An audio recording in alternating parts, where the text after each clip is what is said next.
Bonjour les amis, j'espère que vous êtes en forme, que vous avez la pêche. Je voulais vous parler aujourd'hui de la polémique Oussama Ammar, Tammy Cabaj, le clash.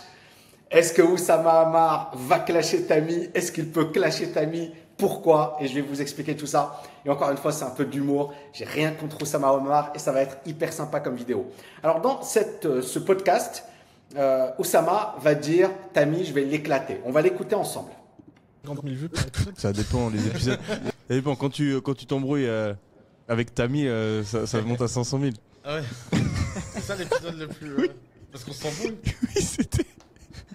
Franchement, il était énorme cet épisode. Mais je me souviens pas. Vous n'êtes pas embrouillé, mais vous avez eu un débat sur l'Arabie Saoudite où vous étiez quand même bien, bien à fond. Ouais.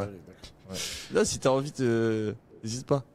Bah, trouve-moi, moi je suis prêt à me. Je vais faire revenir Tammy. Trouve-moi des T'as gens, peur?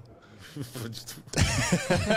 Alors, si tu veux. Et Yomi, il est bon. Yomi, il est bon parce qu'il fout la merde. Il est en train de chauffer Oussama Ammar. Il est bon. Bravo, Yomi. Si tu veux, franchement, Tammy, si t'as envie qu'on fasse un vrai truc, Ouais. je t'invite à faire un vrai truc. Ouais. Tu prends un modérateur Mhm. avec un compteur, Mhm. tu lui donnes le même temps de parole sur un épisode Vas-y. et je l'éclate. mais je ne participe pas s'il n'y a pas un compteur Ok. de parole. Alors, est-ce que tu as besoin d'un modérateur? Moi, j'ai pas besoin de modérateur pour t'éclater, Oussama. Et je vais t'éclater sans ou avec modérateur. Mais pourquoi tu as besoin d'un modérateur? Et on va essayer de décortiquer pourquoi Oussama a besoin d'un modérateur. On continue. Vas-y, je vais lui Parce proposer que, à en Tammy. fait, c'est épuisant de l'entendre répéter 10 fois la même chose. Il y a un côté, il parle. Il monopolise la parole, donc il donne l'impression d'avoir raison. Non, mais c'est la base de la politique. En plus, c'est notre invité. Ouais. Tu veux pas commencer à lui hurler dessus en disant bah, ta gueule, laisse-moi parler. Mais vraiment, je pense que sur un certain nombre de sujets, je suis sûr que. Après, je suis d'accord avec lui sur beaucoup de sujets. Ouais. Mais je suis sûr que les sujets où je suis pas d'accord, ça peut être entertaining. Ah oui, mais c'était super intéressant. Et ce qu'il amène aussi, c'est qu'il a énormément de data, lui. Ah ouais. Ce qui suit énormément l'actualité, donc il a beaucoup de. Non, mais c'est, je pense, Et l'Arabie épisode 2, Saoudite, en plus, on peut super chaud. avancer sur le pari qu'on a fait. Ouais. Ça va plutôt dans mon sens en ce moment. on pourra faire l'update. Bon, Data. Tammy, là, il est en train de te chauffer. Hein. Est-ce Exactement. que tu réponds à l'appel? Exactement. Et on met Antoine comme modérateur. Non, mais un vrai modérateur.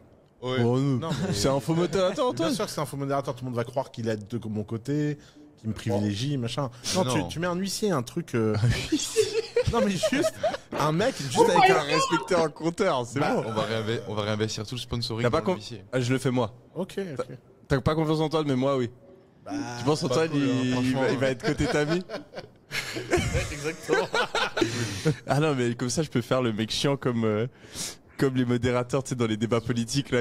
Bon, en tout cas, avec grand plaisir pour un débat et je pense que ça va être hyper sympa. Et je vais, encore une fois, cette vidéo, c'est pas un clash, au contraire.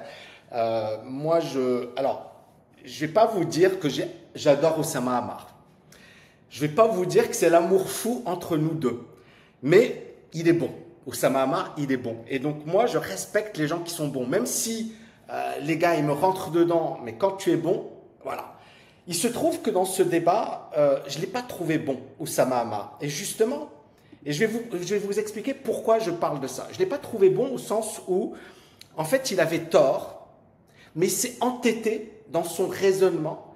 Et son objectif, et c'est ça, c'était pas d'avoir raison, c'était de me faire vaciller. D'accord? L'objectif d'Oussama, et c'est là où je l'ai trouvé très fort, c'est qu'il va vraiment chercher à désarçonner son adversaire.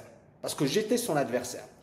Et ce qui est intéressant ici, c'est qu'on va écouter la vidéo et on va voir à quel moment il y a eu la polémique sur l'Arabie Saoudite. C'est intéressant. Prendre les deux meilleurs quartiers. Attends, quoi. j'ai demandé à ChatGPT. Ouais. Hein. Il y a un autre paramètre à prendre en compte. que j'ai demandé hier, L'Arabie en fait, Saoudite. L'Arabie Saoudite. Oh, ouais, alors là, Et, alors là, il y a- vas-y, alors- lance pas là-dessus.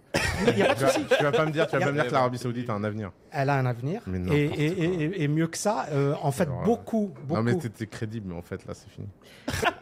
Et là, vous voyez, c'est violent quand même. C'est violent parce que là, on est à quel moment de la vidéo? On est à 1 heure de la vidéo. J'ai parlé de ma vie, j'ai parlé de mon parcours, j'ai parlé de plein de choses. Et il faut bien remettre les choses dans leur contexte. Yomi m'a connu très tôt sur YouTube. Il m'avait contacté d'ailleurs par téléphone en 2016 ou 2017, avant qu'il aille à Harvard. Et il m'avait dit, Tammy, j'adore ce que tu fais, j'adore ta chaîne YouTube, j'adore tes vidéos, tu m'as impacté, tu m'as motivé à passer à l'action. Et c'est dans ce contexte. Et à un certain moment, il m'avait proposé un partenariat avec lui. Et moi, je lui avais dit, ça ne m'intéresse pas. D'ailleurs, je ne fais pas de partenariat, donc que ce soit Yomi ou quelqu'un d'autre, je lui avais dit, bon, moi, ça ne m'intéresse pas, je ne fais pas de partenariat, je ne fais pas d'affiliation. Je travaille, je suis très. Pourquoi? Parce que, comme l'a dit Warren Buffett, tu peux mettre toute une vie à bâtir une réputation, 5 minutes à la détruire. Donc, je ne connaissais pas Yomi, donc je ne pouvais pas lui faire confiance. Et j'avais plein de gens qui m'approchaient à l'époque. Et mon but, c'était, et jusqu'à aujourd'hui encore, et je suis toujours très vigilant. Mais il y a malgré tout cet appel de Yomi, sa motivation. Et il a insisté, il nous a écrit à plusieurs reprises, etc., pour pouvoir me parler. Et il a atteint son objectif. Et bravo, parce que cette détermination explique également la réussite qui a suivi. Je continue. Oussama, aussi, je pense. Oussama, alors tu as des contacts Alors là, je suis un peu désarçonné. Quand le mec il te dit jusque-là, tu étais bien, mais là, tu n'es plus crédible. Je suis désarçonné parce que je ne m'attendais pas à ça de la part d'Oussama. C'est-à-dire, je me dis... J'ai bien compris ce qu'il vient de me dire, le mec il vient de me dire je suis pas crédible, et ce podcast il va être vu par 500 000 personnes, et là je comprends pas pourquoi il me rentre dedans, c'est-à-dire et puis il dit l'Arabie Saoudite n'a pas d'avenir, etc., et c'est encore une fois on sait pas, peut-être que l'Arabie Saoudite n'aura pas d'avenir, peut-être qu'elle aura un avenir. Il est qui pour juger, et je suis qui pour juger? Maintenant, je lui ai parlé du rapport McKinsey. Je lui ai dit, dans ce rapport, l'Arabie Saoudite sera la 13e puissance économique de la planète. Elle sera au même niveau que la France. Et là, il me dit, Oussama, oui, mais c'est des mecs de grandes écoles, des HEC, etc. C'est des bourricots, quoi. En fait, il ne faut même pas les écouter. Donc, en fait, on ne sait même pas, ou plus pour Oussama, qui est crédible, qui ne l'est pas. Donc, à un certain moment, quand tu es diplômé, tu es crédible. Mais à d'autres moments, les diplômes, c'est rien, ça sert à rien et c'est pas intéressant. Et là, en fait, on en revient à... C'est un débatteur. Oussama, c'est quelqu'un qui a envie d'avoir raison. Et vous allez comprendre pourquoi je fais cette vidéo, parce que je pense que vous allez apprendre énormément de choses.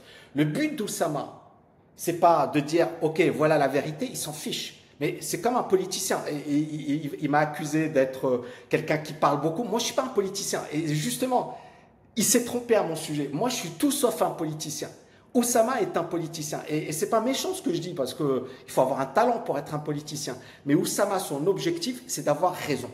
Moi, mon objectif, c'est d'être riche ou d'avoir mes objectifs, d'atteindre mes objectifs. Le reste, je m'en fiche. Avoir raison, je m'en fiche. Vous voulez me suivre, super. Vous voulez pas me suivre, je m'en fiche.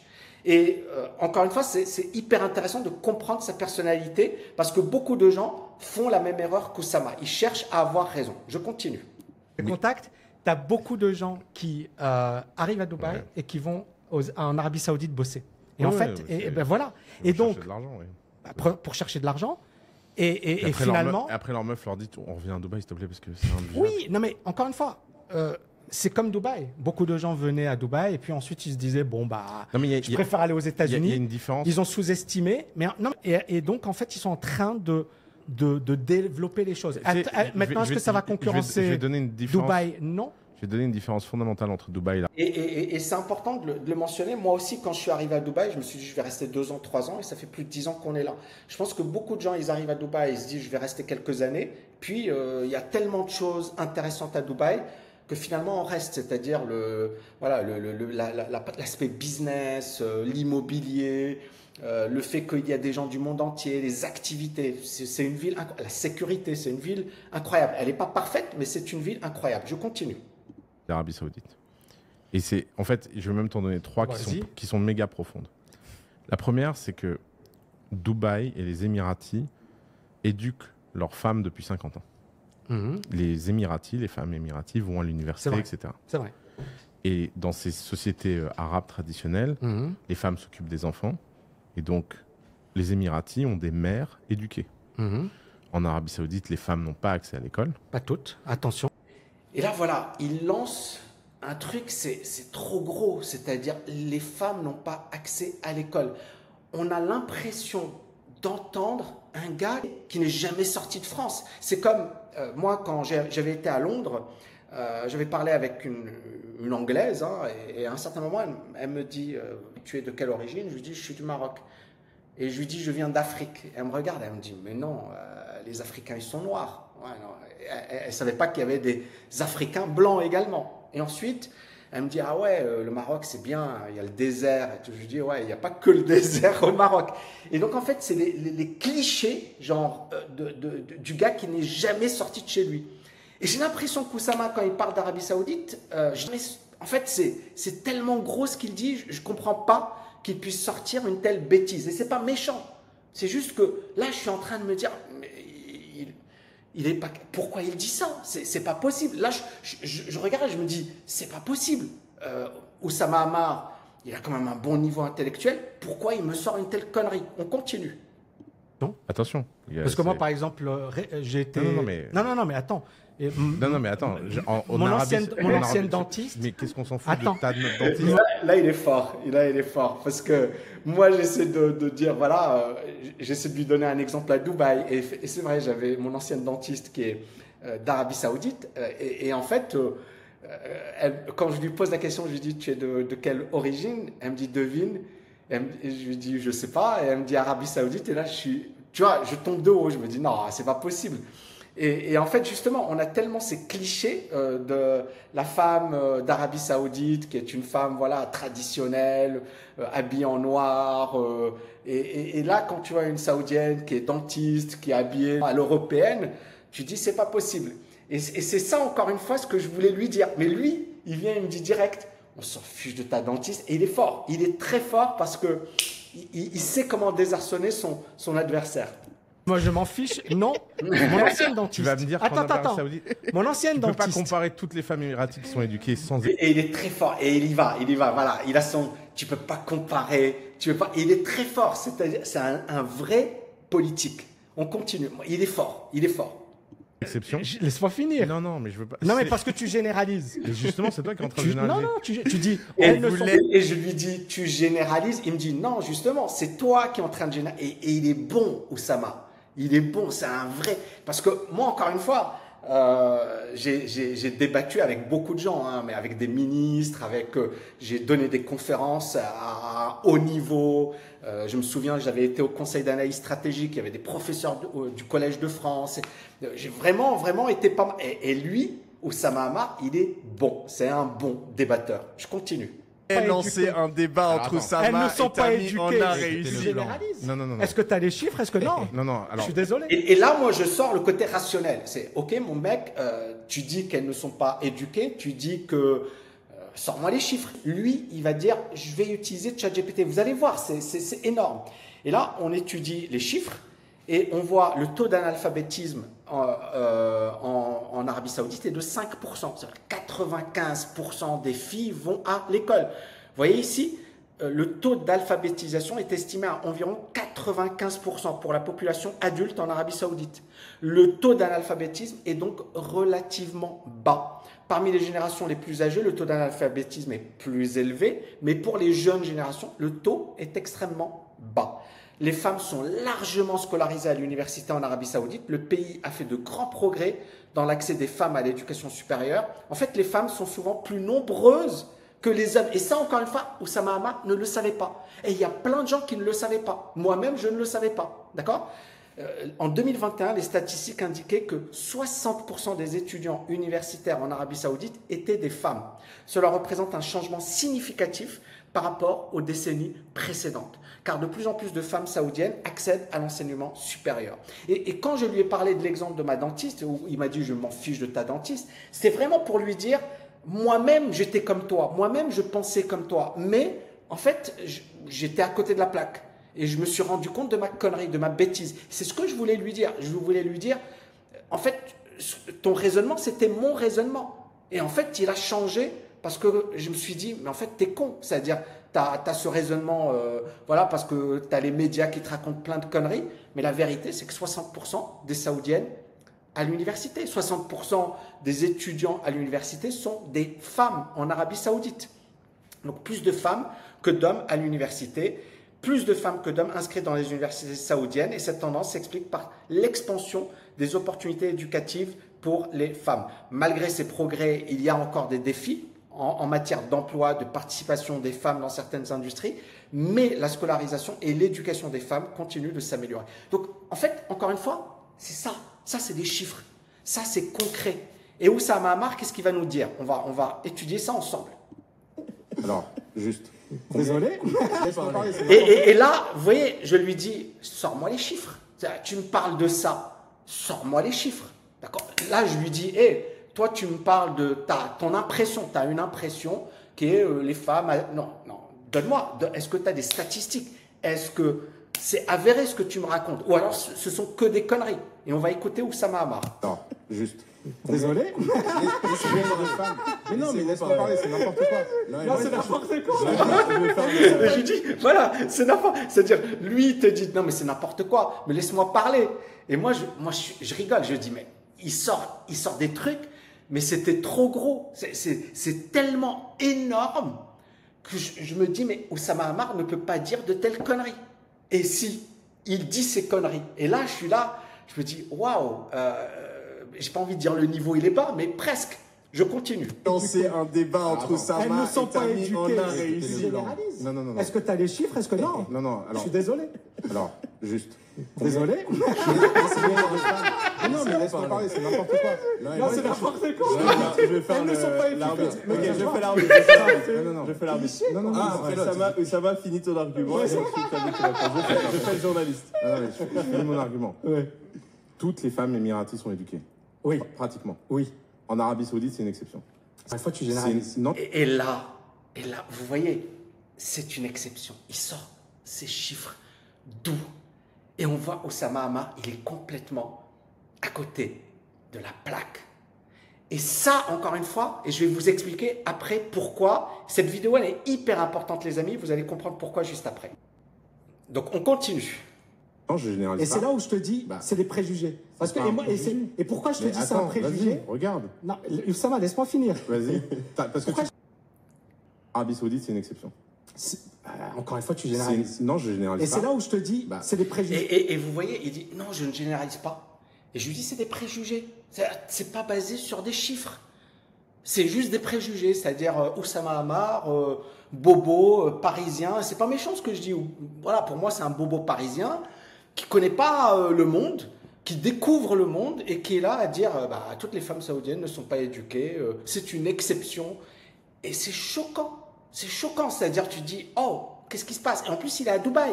C'est-à-dire, à la rigueur, la personne qui n'est jamais sortie de Paris ou de France et qui tient ce raisonnement, bon, ça ne me choque pas, c'est normal. Mais lui, il est à Dubaï. Donc déjà, il a fait le pas vers Dubaï alors qu'il y avait déjà un préjugé. Que ce soit, même Yomi avait des préjugés. Moi, je me souviens, en 2019, on avait discuté avec Yomi. Et je lui avais dit, alors, tu comptes faire quoi? Il m'a dit, ouais, je vais aller aux États-Unis et tout. Mais il n'était pas chaud, Yomi, sur Dubaï. Et je pense qu'après, il a évolué et il s'est dit, Dubaï, c'est quand même la meilleure destination aujourd'hui. Et je pense que beaucoup de gens, et d'ailleurs, c'est pour ça que Dubaï a mis du temps à exploser, parce qu'il y avait beaucoup de préjugés et beaucoup de gens qui se disaient, bon, c'est un trou perdu dans le désert, c'est un truc pourri. Et je faisais partie de ces gens-là. C'est-à-dire, en 2013, je me souviens, une personne avait parlé de Dubaï. Je lui ai dit, ouais, jamais de ma vie, j'irai là-bas. Et aujourd'hui, j'y habite. Vous voyez ce que je veux dire? Mais j'ai changé mon point de vue, ça. Je me suis dit, bon, quand je suis arrivé ici, je me suis dit, tu es complètement à côté de la plaque. Tu t'es complètement trompé. Et j'ai compris que, en fait, c'était juste des préjugés. On continue. Parce que, et pourquoi je te dis c'est un préjugé? Regarde. Non, Oussama, laisse-moi finir. Vas-y. Parce que tu connais une dentiste qui est... Et vous voyez, il est très fort. Et je lui dis, c'est des préjugés. Et il me dit, pourquoi? Allez, vas-y, explique-moi, parce que tu connais une dentiste. Et là, il est bon, Oussama. C'est-à-dire, il essaie vraiment de... Et encore une fois, moi, je ne l'aurais jamais attaqué. C'est lui qui m'a attaqué. Et lui, il m'a attaqué, pourquoi? Je ne sais pas. Il me dira durant le prochain débat, avec ou sans huissier. Mais ce qui est intéressant ici dans ce débat, c'est que Oussama, en fait, il va vraiment attaquer, il va essayer de me désarçonner, il va essayer de me faire mal. Et il le sait, et il a vraiment une aura, il est très bon dans ses interviews. Et moi, il faut bien comprendre une chose, c'est ce podcast, je ne voulais pas au départ le faire, parce qu'il y avait toute la polémique autour de Oussama, Yomi, etc. Il y avait toute une polémique et j'avais dit à Yomi, je sais pas si je vais venir parce que moi, j'ai pas envie d'avoir ce buzz, ce bad buzz, ça ne m'intéresse pas. Voilà, pour moi, j'ai pas besoin de ce buzz. C'est bon, je suis passé à une autre étape de ma vie et ça m'intéresse pas le buzz. Et donc, j'étais pas très chaud. Mais comme Yomi, je le connais depuis longtemps et pas personnellement, mais bon, voilà, je vous ai raconté un petit peu l'histoire. Et Yomi, je trouve qu'il est pro, et il est sérieux, et même s'il y a des gens qui le détestent, etc. Bon, voilà, le mec, il a bossé, il a fait son truc, bravo. Et il faut vraiment avoir le mindset de encourager les gens qui bossent, qui font des choses. S'il n'y avait pas Yomi, peut-être que je ne serais pas venu, parce que moi, je n'étais pas vraiment intéressé. Et là, en fait, je pense que Oussama Ammar, lui, il est très fort, il sait qu'il peut désarçonner les gens, et il l'a déjà fait, et il est capable il prend le lead dans les débats. Sauf que là, il est tombé avec moi. Et moi, le problème, c'est que, moi, sors-moi des chiffres, mec. Et je ne vais pas me laisser impressionner par Oussama Ammar, même si c'est Oussama Ammar. Justement, tu as plein d'Assaoudiennes qui sont à Dubaï. Et qui sont éduqués. Mais non, mais on ne sait pas, on s'en fiche. Et là, il continue. On s'en fiche. Je lui dis, il y a plein de Saoudiennes à Dubaï. Et il y a plein de Saoudiens à Dubaï. Mais ça, il ne le savait pas. Et là, je lui apprends des choses. Je continue. Tu dis, elles ne sont pas éduquées. Tu généralises. Non. Il y en a. Je te redonne le même argument. Toutes les femmes émiraties sont éduquées. C'est beaucoup plus rare que les femmes saoudiennes soient éduquées. Tu penses que 90% des femmes émiraties sont éduquées. C'est pas mon point de vue. Et que 10%, 10-20%. il faut le prouver. Mais les gars, la question de base, c'était pas ça. Voilà. La question de base, c'était est-ce que ça peut bloquer la croissance de l'Arabie Saoudite? Est-ce que vous pensez que des femmes. Et là, Antoine, bon, c'est gentil. Antoine, il vient défendre Oussama. Est-ce que ça peut bloquer la croissance? Et Yomi, parce qu'en fait, c'est ça. Là, on est bloqué. Et moi, Oussama Ammar, il m'a attaqué. Et là, je lui rentre dedans, quoi. Là, je vais pas le lâcher, quoi. Il le sait. Et Oussama Ammar, il est en difficulté. Je commence à lui dire, allez, prouve-le-moi, sors-moi les chiffres, etc. Et moi, je l'attaque. Moi, je suis un pitbull, là. C'est-à-dire, il m'a attaqué, il m'a désarçonné. Et là, je suis en mode, je vais te rentrer dedans, mec, et je vais pas te lâcher. Et là, Yomi et Antoine, ils voient le truc. Et ils commencent à aller calmer. Oui, tac, est-ce que c'est peut-être la croissance? Non, c'est juste que Oussama, là, il est piégé. On continue. Fini, t'as dit Qui sont plus ou moins éduqués, ça peut empêcher la croissance. Bah oui, pourquoi? Parce que je finis mon argument. Ouais, finis tes 3 points. Et les femmes s'occupent des enfants et ça crée des cycles de gens qui ont moins d'éducation. Et je suis désolé de le dire, mais quand tu connais les pays arabes de l'intérieur, l'éducation moyenne d'un Émirati et le savoir-vivre moyen d'un Saoudien, ça n'a rien à voir. Quand tu es en Saoudi, tu te sens pas en sécurité. Quand tu es en Saoudi, tu as l'impression d'être beaucoup plus soumis à l'arbitraire, tu as beaucoup plus l'impression d'être soumis à tout peut changer d'un seul coup. Quand tu es avec les Émiratis, tu te sens safe. Ok. Là, et ça vient d'un point qui est que majoritairement les gens, en dehors d'une élite saoudienne qui a la chance de venir à Dubaï, parce que quand même les Saoudiens qui viennent à Dubaï, je te souviens qu'il y en a plein. Il y en a plein. C'est le nombre de touristes le plus élevé, c'est les Saoudiens. Tu le sais. Et là, encore une fois, je pense que c'est le pays où les touristes sont le plus élevés, je pense que c'est l'Arabie Saoudite. Numéro 2 ou numéro 3. Je pense qu'il y a l'Inde, etc. Mais on peut demander à ChatGPT rapidement. Voilà. Vous voyez ici, donc ici on a pays d'origine des touristes de Dubaï, l'Inde, c'est le numéro 1, mais bon, l'Inde, voilà, c'est 1,4 milliard plus. L'Arabie Saoudite se classe toujours dans les 3 premiers pays en termes de nombre de visiteurs. Le Royaume-Uni, parmi les plus nombreux, d'accord, la Russie, les États-Unis. C'est fou, les États-Unis également. C'est dingue. On continue. Alors, voilà. donc. Et vous voyez là où Oussama Ammar, il commence à se noyer, quoi. C'est-à-dire, plus il sort des arguments, et plus moi je l'attaque. Parce que c'est pas méchant, il maîtrise pas son dossier. Et là, son problème, c'est que, en fait, il me lance des vérités qui sont ses vérités, mais c'est pas la vérité. Et encore une fois, même moi, je n'ai pas la vérité. Mais là, quand il me dit, oui, c'est que l'élite, non, le plus grand nombre de touristes après les Indiens, voilà, les Saoudiens sont dans le top 3 du nombre de touristes. Mais ça, il ne le savait pas. C'est le nombre de touristes le plus élevé, c'est les Saoudiens. Tu le savais pas? Voilà. donc, éducation des filles, rapport de l'ONU. Ouais. Sur 17 millions de filles en Saoudie l'année dernière, 5 millions seulement ont reçu une éducation. Voilà. C'est incroyable.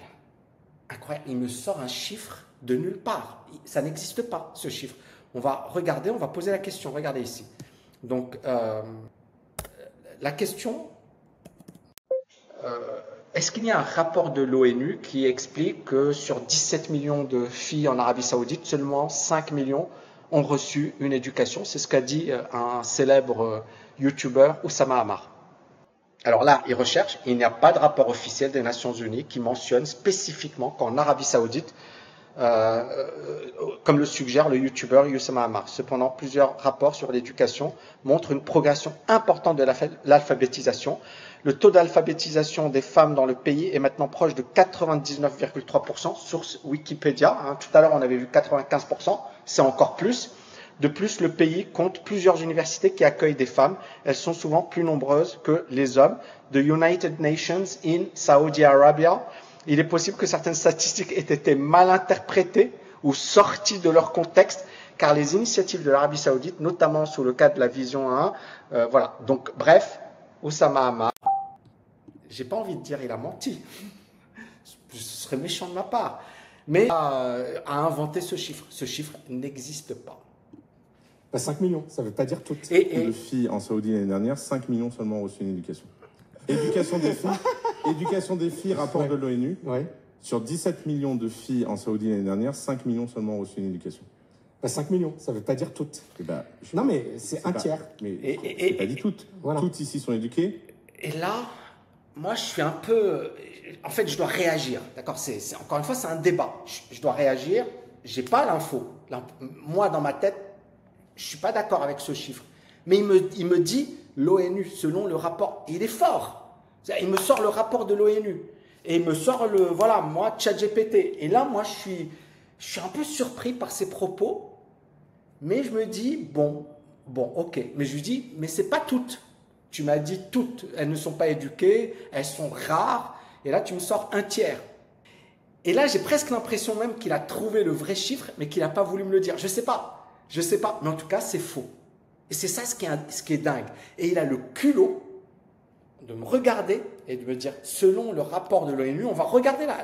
Il est fort. Il faut être culotté pour pouvoir dire une chose qui est fausse. Il faut être culotté. Dire toutes. Non mais, éducation des filles, rapport de l'ONU. Ouais. Sur 17 millions de filles en Saoudie l'année dernière, 5 millions seulement ont reçu une éducation. 5 millions, ça ne veut pas dire toutes. Non, mais c'est un tiers. Mais je ne t'ai pas dit toutes. Voilà. Toutes ici sont éduquées. Non, mais toi, tu as dit aucune. Mais 5 millions, c'est énorme. Et encore une fois, donc... Non, okay. mais donc très bien. Donc 30% contre 100%, et tu veux me dire que ça n'a pas un impact sur un pays. Après, peut-être que c'est en début de cycle. Non, mais voilà. Si tu veux me dire que l'Arabie Saoudite a un avenir dans 50 ans avec le même cycle que Dubaï pendant 50 ans, je ne sais pas, je ne suis pas Nostradamus. Mais tout le monde 50 ans, Dubaï. Dubaï, ça fait 50 ans que l'histoire ça démarre. Non. Oui. Mais le Dubaï d'il y a 50 ans n'est pas l'Arabie Saoudite de maintenant. Mais il y a 50 ans, ils éduquaient déjà les gens. C'est 35 millions d'habitants, l'Arabie Saoudite, 30 millions d'habitants. Ouais. Et les Émiratis, c'est 1 million. 1 million, 2 millions. Bah oui, non mais c'est pour ça que les Danois sont plus civilisés que les Français. Ça n'a rien à voir. C'est-à-dire que tu as beaucoup moins... C'est tout mon point, en fait. Justement, tu as beaucoup moins de personnes. Et donc, en fait, Dubaï a besoin des étrangers. C'est pour ça qu'ils ont créé tout un truc autour de ça. Mais c'est pas du tout la même chose. Maintenant, l'Arabie Saoudite, c'est le pétrole.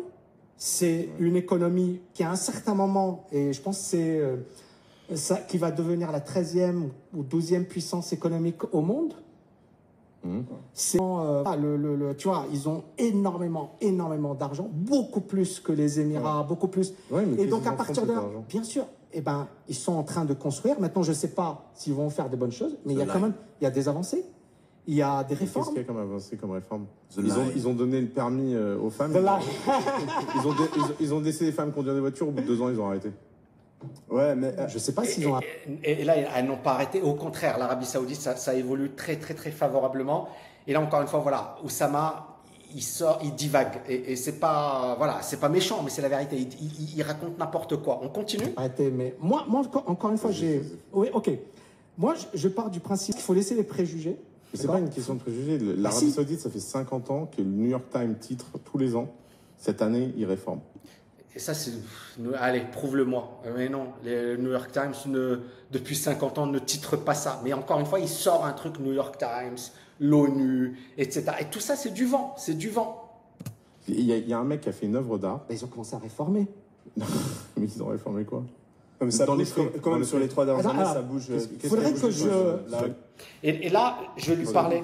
J'ai des contacts en Arabie Saoudite, donc des personnes qui sont françaises, qui ont fait les meilleures écoles, HEC et compagnie, et qui me disent c'est incroyable ce qui est en train de se passer.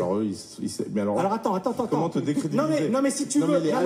Et là, je lui parle, et c'est vrai que j'ai des relations, des amis qui ont fait de top écoles et qui sont en Arabie Saoudite et ils me disent c'est fou, ça bouge. Et qui ont des top postes.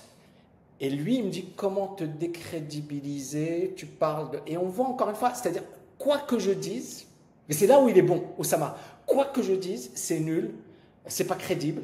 Comment te décrédibiliser ça? Je me décrédibilise en parlant de gens qui ont fait HEC, qui ont fait des grandes écoles, et qui sont en Arabie Saoudite, et qui me disent c'est top. Et là, en disant ça, je me décrédibilise. Vous voyez le truc?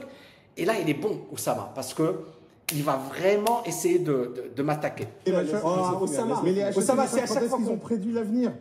Et qui me disent, c'est incroyable ce qui est en train de se passer. Alors, comment te décrédibiliser? Non, mais si tu veux... Oussama, c'est à chaque fois qu'ils ont prédit l'avenir. Quand est-ce qu'un mec d'une grande école française... Mais non, mais coupe au milieu de son développement. S'il te plaît, laisse-le finir. Donc, il me dit, il y a un business incroyable. Les gens sont en train d'évoluer. Il y a énormément d'investissements dans tous les domaines. Et encore une fois, moi, j'ai jamais été en Arabie Saoudite, donc je ne peux pas juger de quelque chose que je ne connais pas. Mais je commence à avoir des pistes. Je commence à voir que, par exemple, les ouvriers, ils venaient à Dubaï. Là, c'est l'Arabie Saoudite qui prend le gros des ouvriers. Beaucoup de cadres venaient à Dubaï. Là, l'Arabie Saoudite leur dit venez et ils les payent beaucoup plus qu'à Dubaï ou qu'aux Émirats. Et je connais personnellement des personnes qui bossaient à Dubaï et en Arabie Saoudite, ils leur ont proposé 3 fois, 4 fois leur salaire et clairement, ils sont beaucoup mieux payés, ils ont de meilleurs postes, etc. Maintenant, tout n'est pas parfait, mais clairement, il y a ce type de profil. Je continue. Je vois que l'Arabie Saoudite est vraiment en phase de compétition, premièrement. Deuxièmement, quand je parlais du marché de l'immobilier, je parlais du marché de l'immobilier. Donc effectivement, pour moi, Dubaï, c'est déjà un peu le Deauville des Saoudiens, puisque les touristes, le nombre de touristes les plus importants, c'est les Saoudiens qui viennent à Dubaï. Donc c'est déjà le cas. Ils viennent dépenser leur argent à Dubaï. Maintenant, je parlais du marché de l'immobilier. Je pense que l'Arabie Saoudite va également lancer, parce qu'il y a énormément de plus en plus d'expatriés. Clairement, l'Arabie Saoudite, c'est pas les Émirats. Et je suis totalement d'accord avec toi sur ce point-là. Maintenant, encore une fois, clairement, un pays en 5 ans, 10 ans, 15 ans, il peut y avoir des choses incroyables. Et c'est ce qu'ils sont en train de faire. Maintenant, c'est l'avenir qui nous le dira. Peut-être que l'avenir, on verra qu'ils auront, juste fini, peut-être qu'ils auront tout cramé leur fric et que finalement c'était du vent, ou peut-être qu'ils vont nous surprendre. Et encore une fois, je me rappelle de Dubaï et des Émirats, tout le monde se foutait de leur gueule, tout le monde leur disait vous êtes des rigolos, etc. Résultat des courses, aujourd'hui tout le monde essaie de les copier, tout le monde essaie de les imiter. Donc moi je dis attention, il ne faut pas avoir de préjugés. Et quand je parlais de ma dentiste, donc tu t'en fiches, il n'y a pas de souci, mon ancienne dentiste, elle était saoudienne, elle ne portait pas de foulard. Et elle m'a dit, je lui ai posé la question, vous êtes de quelle origine? Elle me dit, devine. Et je lui dis, bon, je ne sais pas. Elle me dit saoudienne. Et je me dis, putain, parce que j'avais mes putains de préjugés. Donc ce que j'ai envie de dire, c'est peut-être que tu as, peut-être, non oui, mais ça veut dire quoi? Ça veut dire qu'il y a une grosse évolution et que on a encore une fois, on juge les Saoudiens parce qu'on a plein de clichés à la con. Mais dans les faits, la société saoudienne est en train d'évoluer, le monde arabe est en train d'évoluer, le monde est en train d'évoluer, et donc peut-être que ce qui était vrai il y a 5 ans ne le sera plus dans 10 ans. Donc Et je pense qu'il y a vraiment un changement au niveau mondial, et ça va s'accélérer. Et l'autre point important, c'est que l'Arabie Saoudite, c'est un pays très très jeune. La population saoudienne est très très jeune, et c'est un pays très très riche. et qui est en phase de montée. Et donc ça, c'est deux atouts. La jeunesse, également, d'ailleurs on peut, je pense, voilà. Donc là, voilà, je pose la question sur la population saoudienne, la jeunesse. Et donc 60% de la population saoudienne est âgée de moins de 30 ans. Vous imaginez? 60% de la population. Ensuite, ça en fait une nation relativement jeune. Ce facteur démographique offre à l'Arabie saoudite un potentiel énorme pour développer sa main-d'œuvre, stimuler sa croissance économique dans les années à venir. C'est important, très important. C'est-à-dire l'Europe, pourquoi la croissance en Europe est faible? Parce que la démographie est faible. La croissance est liée également à la démographie. Beaucoup de gens ne le savent pas, mais plus un pays croît en termes de population, plus sa croissance est importante. D'accord? C'est pour ça que l'Afrique va être l'économie de demain.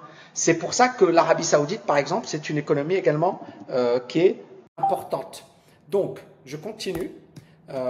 Les réformes économiques et sociales en cours, y compris l'ouverture accrue aux investissements étrangers, la modernisation des infrastructures, les efforts pour améliorer l'égalité des sexes devraient renforcer la compétitivité. Et si ces réformes sont menées à bien, l'Arabie saoudite pourrait devenir l'une des plus grandes puissances économiques de la planète dans les prochaines années, comme prévu par McKinsey. Donc vous voyez, encore une fois, on est dans quelque chose de concret. Et c'est là où c'était hyper intéressant comme débat, parce que clairement, il y a eu du fight. Oussama Ammar, c'est un débatteur hors pair, mais il était nul sur un plan data, sur un plan chiffre, sur un plan données. Et là, encore une fois, tout ce que j'ai dit, je l'ai prouvé. Oussama n'a rien prouvé. Au contraire, il a sorti des chiffres farfelus. Et c'est ça le problème d'Oussama.